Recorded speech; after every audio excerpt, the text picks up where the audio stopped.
Today in Evolving Democracy, we are talking about reclaiming power.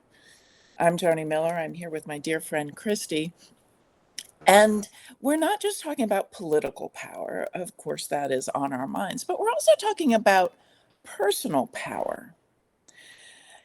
And this topic came up for us because there's been so much in the media we consume anyway about the Democrats in disarray, the Democrats fighting with each other.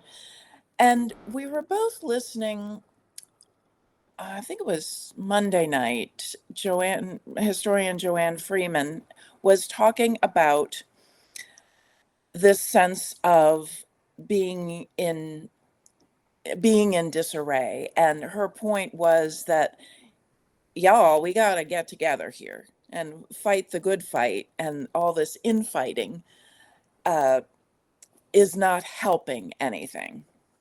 What do you think, Christy? Well, infighting never helps you come together and be unified and do something as a greater force. It keeps you fractured and keeps you separate, which is exactly what the regime would like because that disempowers you. So they would love for this to go on. And the fact of the matter is the media has a bias. First of all, it wants to report things that are dramatic and compelling and perhaps hate mongering or fear mongering. And so this is really compelling for them to talk about, oh, those Democrats, they're in disarray, versus looking where there is cohesion, where there is coming together, where there are things that are positive. I mean, there have been entire things like the Good News Network. Why was that spawned? Because so much of news was bad. So there's the aspect of there is some disagreement stuff going on, but there's also this amplification effect as well. So those two things are both making it seem like, oh, doomsday, oh my gosh, here we go, we're never going to win, which is exactly how they want us to be fractured and separated from our power. Right. And when we were talking about it, when we were a couple days ago, when we were doing our pre-live discussion, we were talking about the sense of when you get down into policy issues, of course there are going to be disputes because that's the nitty gritty, that's the nuts and bolts. But when you're looking at the higher level, I think there's a lot of agreement. And if we can focus on where we are in agreement, the things, the world we want to see, which is healthcare, which is childcare, which is affordable living, which is good paying jobs. We want people to be able to live in this world, in this country, and have more than the basic necessities. But at this point, let's shoot for the basic necessities because there are so many who don't have even that. And listening to Joanne Freeman's thoughts for those who can't sleep last night, she panned it out even farther. Like we're unified by the fact that we believe in the Constitution. Oh, and we believe in the rule of law. Oh, isn't that? I mean, this didn't used to be a novel thing. It used to be like, well, everyone believes in the rule of law, but that's become something that's unifying now. And diversity. Those three things pan it out even farther, and you don't have to debate how what do we do with the Constitution? We honor it. What do we do with the rule of law? We follow it. What do we do with diversity? We invite it. Like this is so much bigger than these little differences that are on the scale that maybe seems really important, but when you pan out, it's just so much smaller. Who cares? Like this is the reclaiming power idea. This is why we talked about it when we were talking. Johnny's like, but first we have to reclaim power. What are the Democrats going to do? They can't do much until we reclaim power. Like over and over and over. Let's reclaim it and be back where we have a say, where we have an influence, where we can restore these basic things. And then we can debate exactly how we do the executing of these specific topics, these specific things that people are concerned about. Because we can't do that. I mean, we've spent so much energy in the last, what's it been, 19 months or something, going, why isn't somebody doing something? Well, because the people that can do something have opted out. and the people who really, really want to do something are not in power. Reclaiming power. Like, this is sort of the hypnotic suggestion. I think we need to have repeated over and over of let's get back in power, let's get back in power, let's get whatever it takes to come together to restore the fundamental structure and belief system of this country, which is this thing they have already written called the Constitution. Well, another part of this is listening to the voters. Some of the conflicts that Christy and I saw were between what they would call the progressive wing of the Democratic Party and the more mainstream wing. But who's listening to the voters? If the voters are saying, this is what I want, this is what is inspiring me, then it's not that it's not pandering, it's listening. And what are the concerns under there? Now, I listen to Sarah Longwell of the Bulwark, who does these focus groups. And sometimes it's hard.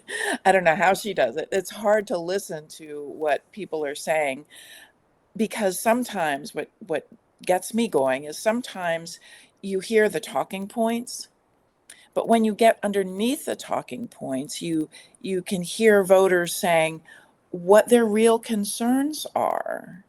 And we probably all would be able to say, well, that's a talking point. That what is the person's real lived experience? And listening to lived experience and what does someone want? And there's far more agreement about what individual people want than there is about, what we do with immigration or what we do with healthcare. But at an individual level, at a human level, it goes back to Maslow's hierarchy of needs. People want to be safe. People want to have their physical needs met. People want to have their emotional needs met. People want community. They want love. They want to be able to thrive. They want to be able to grow into all that they want to be, that all that they can be. This sense of, I am not just a, a human being trudging from day to day. That's not inspirational. But being able to believe in what you're doing, to be able to believe in the higher purpose, that's what I think we have in common with every human. And what happens is that when you just start talking policy, then you're gonna have this fighting, this disagreement. But when you go underneath or you go above, then there is a lot of agreement and it's inspirational. And the humanity piece of it, I have a cat leaving my lap. The humanity piece of it is really key here, because Joanne Freeman was talking about this in the broadcast last night as well. There are some really gross, obvious examples of how this regime is dehumanizing people. One, obviously, the ICE agents supposedly looking into getting gloves that can shock people when they grab them. The decoy plane, where we throw people on a plane and have them possibly get shot out of the sky instead of the president. And then finally, the third one was the sailors Oh, trying to jump off the USS Abraham Lincoln. This is just their disregard for humans, and this is where pretty much anyone, but definitely the Democrats and the left, can come together and say, we value human lives.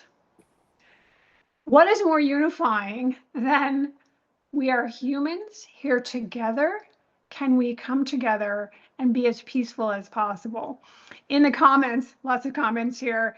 The thing about the Islamophobia that's coming up now as well, the whole let's hate the immigrants thing wasn't working for them. They weren't getting enough traction from it. Oh, so let's hate Islamic people because that traditionally has been better for churning up hate and fear. And so again, resisting the temptation to be drawn into their fear-mongering, hate-mongering, whatever, and just keep saying, we're all humans. We all want the same thing. We're all looking towards a skyline where it's very different than looking at one where people are just going to be killing each other and creating strife and repeating the same patterns that humanity's fallen into over these millennia. This is an opportunity for us to say, no, humankind is more important than the corruption, greed, etc. These humans matter. I mean, these sailors, they're Americans that are there to help our country. Like, this is off the hook crazy where we've landed. But love is indeed the answer. More love, more compassion, more coming together, more realizing that we all belong here, that we all have something to contribute, that we all have a voice, that we all can be part of this transformation. And if you think about this fear, if you think about the fear mongering and you think about what fear and what these so-called negative emotions do in your own body, in your own life, they keep you still. Depression is something that you don't move, but positive emotions, love, joy, happiness, compassion, those are things that move you out from where you are and move you towards something else. So we want to promote the positive emotions. And what's his name? Scott Nakagawa of the Anti-Authorian Playbook on Monday had this excellent piece where it was talking about political movements across several decades around the world that have been successful. And one of the ones that he really was talking about was the anti-Pinochet movement in Chile, where they were focused on joy, that that it was, what do we want to see? We want joy, we want life, we want all of these things that make living worthwhile.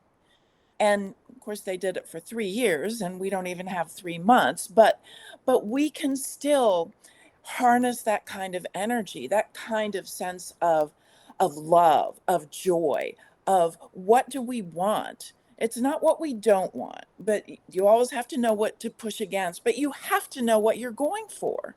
And what we are going for is this sense where everyone's treated fairly, where this sense that there is life for everyone. Now, we can debate who belongs here and who doesn't, but we shouldn't be able to debate whether someone's life has value, even the people we dislike. Every life has value. Right. This is human rights. Rights. This is God-given. This is innate. This is something that every human should have. There shouldn't be people in subhuman conditions in detention centers. There shouldn't be humans in subhuman conditions on ships. This is our basic rights that need to be honored here. And the thing is, I find it really interesting, like the 3-year idea. We have learned in the last year and a half or so that things can happen very quickly. Mm. So why can't we also make things happen very quickly when we're strongly motivated, when we have a sense of we're all heading towards something we really, really want, versus trying to break things down and destroy. We have so much more power and so much more potential speed, I think, Mm. than we sometimes give ourselves credit for. That we look at the past history and we're like, oh no, it's got to take decades, or it's got to take. What if it doesn't? What if this is the opportunity to do some sort of accelerated? I mean, the fact of the matter is, when you look at how the spread is starting to increase between the Republicans and Democratic candidates, we already have an example for how things can move more quickly and more extremely than we expected. So if we keep leveraging that, hopefully by the time we're having these conversations, the week of November, whatever the first Tuesday is, November 3rd, I think it is, we will be like, yes, see, aha, we knew it would happen. And that reminds me of something else I heard this week. It was a Harvard psychologist and the research that she's done about belief and time. And I won't go into it. It's fascinating though. But what she found was that if in their research, if you double the time and you make the clock go faster, healing occurs faster because it's our belief of time that influences the outcome. Fascinating stuff. But what Christy said is the same thing. We can believe it doesn't need to take 3 years. We can believe that the forces that are moving on our side are coming together. They're coalescing, and as they coalesce around both these ideas underneath the concern and these ideas above, coalescing here, not worrying about all the middle stuff. And we can become this force, a force for good, a force of nature, that we can do this, believing and focusing on love, focusing on these positive emotions, these positive outcomes that we really want to see in this country, in this world, in our own lives. Exactly. This is the power of belief is so strong, which is why part of why I get like sort of revved up when people are like, it's all over, doom, blah, blah, blah, because you start believing it and you buy into it and you think, oh, yeah, this is really true. It's so funny about time, too. A funny personal example this morning, we woke up and it was like, oh, it's 10 till 5. I'm not sure whether we want to get up or not. My husband goes to the bathroom, he comes back and he's like, it's actually 5:36. Like, what? We had a power outage. So I'm totally believing it's 10 till 5 and our clock is wrong. But we're totally believing it because that's the authority. Like we buy into that being true. But what if it's not true? I always love to sort of push the boundaries of, is that true or not true? Like, do we really not have enough time or do we have plenty of time? That it's just a matter of finding the right levers to push, finding the right people to hear, doing something that's very different than what we've done before. You know, if you think about having somebody vote who voted for he who shall not be named before, and that's 1 point in that category. If they don't vote at all, then they lose 1 point. But if they vote the other way, they lose 2 points, basically. So can we continue to move that needle and keep moving those people who might not have voted before or who voted in a way that they're now regretting, and just keep this momentum going with this?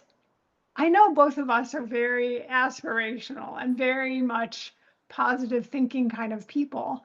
But what if that positive thinking becomes reality? Like that really is doable and it's not just dreaming that it's possible. No, what if, like, let's do this in a real solid, concrete way that then we can say, I told you so, in the best possible way. Well, it also helps to remember that everything that has happened, every product ever created, started with a vision. It started with what if? What if this is possible?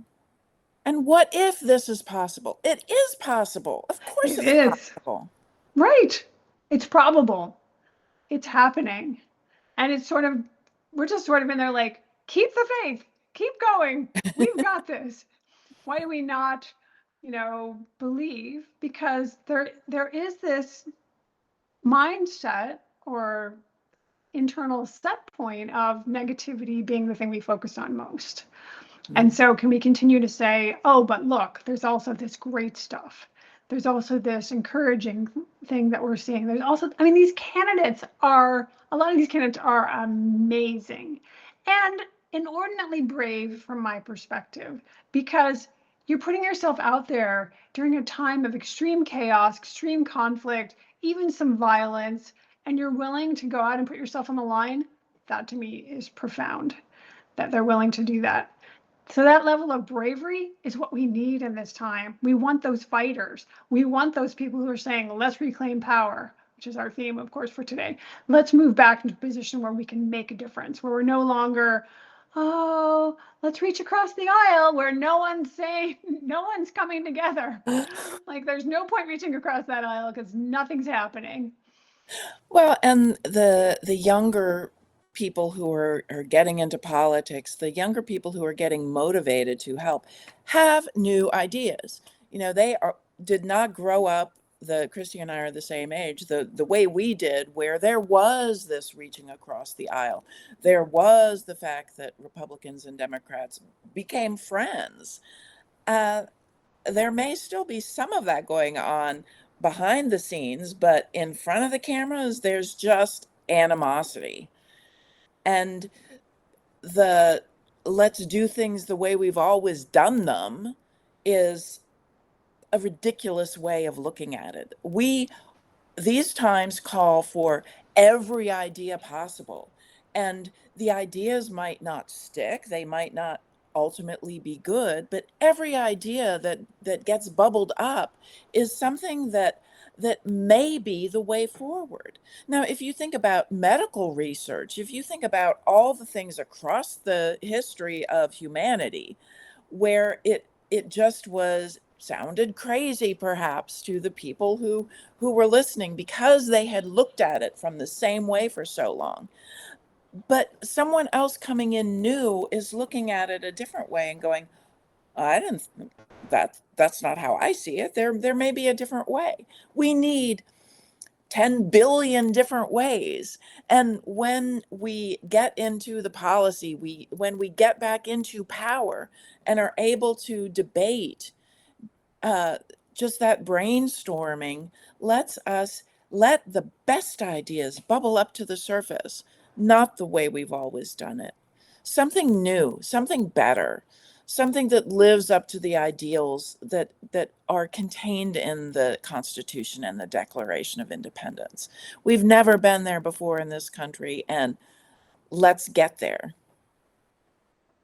Agreed. And that brings me to one of the comments that was made a while ago, about the establishment Democrats not listening or not being willing to adapt. I would love to see our new establishment, so to speak, to be one of more fluidity, one of more flexibility, one of more, we know we can't lock into something and stay on it forever. We know we need to grow and evolve. This has really become very evident now that sticking with the same thing doesn't help. Ultimately, we grow and evolve, our world grows and evolves. Why would you have something that's so rigid and so fixed? Well, because it's benefiting those people. And so to keep that like movement in there, I think is really a good aspiration for us. Obviously, that's after reclaiming power, but so that we can be an organism that is adaptable and flexible and meets the current needs, the needs of the moment, where we're not talking about stagecoaches, we're talking about whatever's going on now. Like, it's pretty amazing to me in a lot of ways that the Constitution and the Declaration of Independence they were done so long ago, and yet they're so applicable. Like, they had no idea where we would be today in terms of our technology and so on, and yet they were fundamentally based on human principles. Those things should be rock solid, but then how we do it and how we adapt and how we find our way through, to me, should be this living, breathing, ever changing kind of thing, instead of the establishment going, but this is the way we've always done it. Like, Yeah. and it's not working anymore. So wake up, because it's time to do something new, no matter how old you are. And if you're so rigid that you can't deal with it, go, be free, go retire somewhere, take all your big money, your big, your big healthcare, and you go quietly be somewhere on the beach. The rest of us are going to be in here figuring out how to create a better future for everyone and to be together in unity, not uniformity where we're all exactly the same and we're these little soldiers, but where we have this greater vision, this greater idea of what it's like to be human, what it means to be connected, what it means to transcend that fear, the hate, the division. This is aspirational times. Yeah, well, and Yeah, we're talking not just about how the Democrats retake power, but our own personal power, our own agency in this. And uh, psychologically speaking, resilience, being able to bounce back from whatever life hands you, is one of the most critical factors that humans have to have a life that is thriving and healthy. So think about our resilience now, that yeah, we can be beaten down, but we rise again. We rise like the phoenix. We rise from the ashes, and there is not ashes now. I remember a while ago, Heather Cox Richardson was talking about what her worst scenario were in her mind, uh, starting early on in his administration. And she said they didn't come true because of because the people rose up and said, not on my watch. And someone said in the comments earlier about the creative signs, the humorous signs that were on the protests. Humor and satire is one of the most effective tools we have against authoritarians, against dictators, because they can't take a joke. So the No, fact they don't even see it as a joke. right, so that sense of joy, that sense of possibility, the sense of humor, the fact that we can have joy in this moment is an effective form of resistance. I do love joy as a form of resistance, and it's something they can't take from us. This is something that's internal. We can decide what our own internal experience is. We can decide what our thoughts drive. We're always feeling our thinking. We're always thinking about our feelings. The more we can find ways to transcend this, it's sort of a nanner, nanner, nanner. Like you're not going to pull me into that really fear-mongering place where we collapse. It's sort of what you said before, where we fall inside of ourselves and go, oh, I can't do anything. It's like, well, what can you do? Can you laugh? Can you be free? Can you protest? Can you speak up? Can you find some way to be joyful, whether it has anything to do with what's going on politically or not? I love it, those nights when Heather Cox Richardson's like, yep, not happening today. And there's a beautiful picture of the ocean. It's like, right, there's always beauty. There's always awe. There's always wonder. There's always something we can do to relieve our nervous systems, to come back and rejoin the fray when we're ready, and just be elevated beyond this really awful experience, which will not last. It is this too shall pass. Yes, the only way out is through, but our through can be filled with flowers along the side of the road, flowers sticking up through the break, Concrete.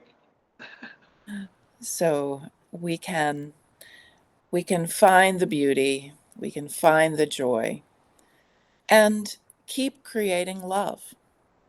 Love for ourselves, love for others, and love for this country. This country, the love for what we've never lived up to, but what we could yet be.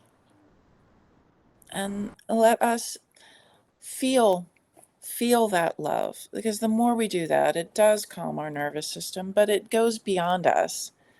We interact with other people differently when we're in a place of love. And that love ripples outward and can help create this country, this world that we've been talking about. And that we want to experience ourselves. Like this is for all of humanity, but it's for each of humanity as well. Like it's not like it's going to bypass any individual if they're open to this being possible for them. The power of love to transform. It seems, oh, this is wishy-washy, just send some love and prayers. But no, if you're genuinely in your heart space and you're genuinely loving of others, this really does transform you and the people that you're loving and including in your circle and of love being so much broader than the people you know. just radiating out. It's like a meta prayer for those who don't know that. You pray for yourself, you pray for someone else, you pray for the larger, collective. It's bringing us something that cannot cannot be stopped. It becomes this very catalytically driven wave of change, which is what we really want. This change of love, this change of transforming what has been hard into something that's really beautiful. Yes. And with that, let's turn our love into action together. Together. Thanks for coming. See you all.